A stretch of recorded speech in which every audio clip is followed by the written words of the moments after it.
ফলগুলো দেখুন কি সুন্দর লাগছে, আমার তো খুব ভালো লাগছে। গাছেতে তুলতে যেন ইচ্ছাই করছে না, কিন্তু গাছেতে থাকলে এগুলো নষ্ট হয়ে যাবে।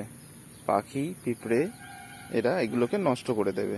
আর এগুলো পুরোপুরি পেকে গেছে, এগুলো তুলে নেওয়ার মতন একদম রেডি, এখনই তোলা যায় এগুলোকে। তো এগুলোকে তুলে নিই।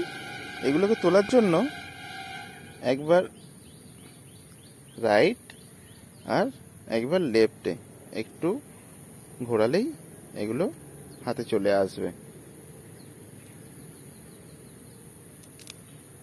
দেখুন চলে আসলো হাতে, একটা তোলা হয়ে গেল। এই ফলটাকে এবারে তুলি।